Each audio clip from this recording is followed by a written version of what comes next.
विश्व के सबसे बड़े लोकतंत्र भारत में आचार संहिता लग चुकी है और ऐसे में चुनावों की जो तारीख है उसका भी ऐलान कर दिया गया है। अगर हरियाणा की बात करें तो 25 मई यानी कि छठे चरण में मतदान होगा और इसके साथ साथ में करनाल की एक विधानसभा पर भी उपचुनाव होना है। हमारे साथ में कैबिनेट मंत्री मूलचंद शर्मा हैं, उनसे बात कर लेते हैं। आचार संहिता मंत्री जी आज से लागू हो चुकी है, चुनावों का ऐलान हो गया है। भारतीय जनता पार्टी के लिए किस तरह की चुनौती इन चुनावों में? तो सबसे पहले मैं चुनाव आयोग का धन्यवाद करूंगा जिस तरह के चरणों में फेस में चुनाव डिक्लेयर पूरे भारत का किया है। और हरियाणा का जो छठे चरण में चुनाव 25 मई को जो वोटिंग होनी है, और ये पर्व है, त्यौहार है सभी पार्टियों का कि हर पार्टी अपने प्रत्याशी, कोई एमएलए का, कोई एमपी का चुनाव लड़ाते हैं। और इससे बड़ी खुशी की बात क्या होगी कि भारतीय जनता पार्टी 10 की 10 लोकसभा और करनाल के उपचुनाव को हम सबको जीतेंगे।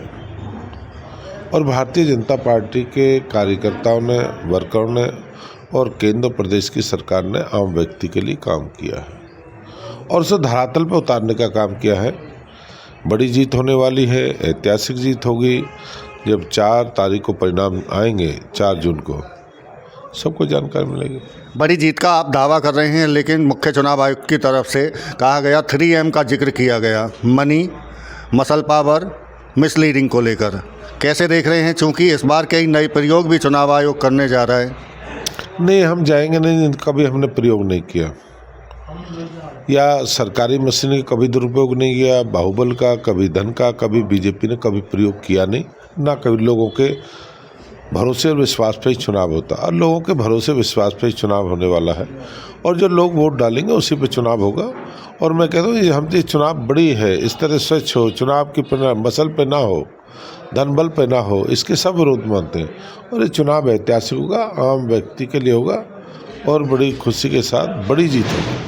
एक सवाल और भी है, चूंकि आप मसल पावर और मनी पावर की तो बात है ही, लेकिन जो चुनाव प्रचार है उसमें दुर्भावना और जो शब्दों का जो चयन होता है उसका भी ख्याल रखने के लिए राजनीतिक दलों को कहा गया है कि गले अगर एक दूसरे से लड़ाई इतना करो कि अगर आपस में मिलना पड़े तो दुश्मनी ना हो।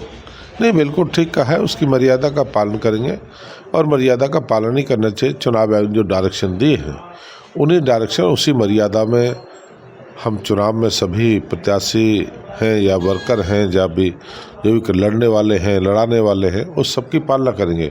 और बिल्कुल दुश्मनी नहीं करनी चाहिए। ये तो चुनाव खेल है, कभी हार है कभी जीत है। पर मैं कह रहा हूँ जितना काम देश में हुआ है, जितना आम व्यक्ति है, जो गरीब व्यक्ति, अंतिम व्यक्ति, हर व्यक्ति वो कहता है कि हमको मोदी को वोट देना है, कमल को वोट देना है, बीजेपी को वोट देना है। ये बड़ी जीत होने वाली है। 400 पार का जो नारा दिया गया है एनडीए का, क्या एनडीए का 400 पार का जो नारा है, क्या लगता है ये नारा है या हकीकत में भी बदलाव दिखाई दे रहा है आपको? नहीं, जो भारतीय जनता पार्टी ने और जो केंद्र नेतृत्व ने किया है वो हमेशा पार हुआ है और ये चुनाव 400 पार ही होगा। जो गठबंधन की हमारी सरकार बनेगी वो 400 पार ही होगी। कांग्रेस की स्थिति क्या देख रहे हैं इन चुनावों में? सबका परिणाम 4 को पता लग जाएगा। जैसी स्थिति है, जैसी अब और प्रदेशों में निकले वही परिस्थिति होने वाली है। फरीदाबाद की अगर बात करें तो चूंकि आपके कैंडिडेट मैदान में है कृष्णपाल गुर्जर तीसरी बार, कांग्रेस की तरफ से अगर कोई दावेदारी मजबूत आती है तो क्या चुनौती होगी? आपके कृष्णपाल 10 लाख पार चुनाव जीत रहा है, सब आंकड़े चला गया, आंकड़े सब फेल होंगे। और आम व्यक्ति, गरीब व्यक्ति कहता है कि फरीदाबाद लोकसभा की बहुत बड़ी जीत होने वाली है। ऐतिहासिक काम, ऐतिहासिक लोगों को काम मिला है, कहीं चिरायु, कहीं आयुष्मान, कहीं रोड, कहीं पानी, कहीं बिजली। कुछ लोग होते हैं जो लोग अपने मन से होते हैं। बहुत बड़ी जीत होने वाली है और ऐतिहासिक जीत होगी, बड़ी जीत होगी। मनोहर लाल भी मैदान में है, कृष्णपाल की आप कह रहे हैं 10 लाख पार की, तो सबसे ज़्यादा जीत किसकी देख रहे हैं, मनोहर लाल की या कृष्णपाल जी की? मैं कहता हूँ मुख्यमंत्री जी अब आए हैं, पहले करनाल की बड़ी जीत थी, करनाल की बड़ी जीत थी, फरीदाबाद की बड़ी जीत थी, दोनों ही बड़ी जीत होने वाली है। ऐतिहासिक जीत होंगी, बड़ी जीत होंगी। करनाल की भी पहले आपने संजय भाटिया चुनाव दिए, बड़ी जीत हुई थी देश की, वो बड़ी जीत होने वाली है। पर क्या है कि जिस लोकसभा में रहता हूँ वहाँ की ज़्यादा, मैं तो हरियाणा की बड़ी जीत होने वाली है। बड़ी चिंता आपने लोकसभा की है फरीदाबाद की मंत्री जी को। एक सवाल ये, 400 पार का नारा कहीं ऐसा तो फुस नहीं होगा जिस तरह से 75 पार का नारा आपने प्रदेश में दिया और 40 पर आप सिमट गए?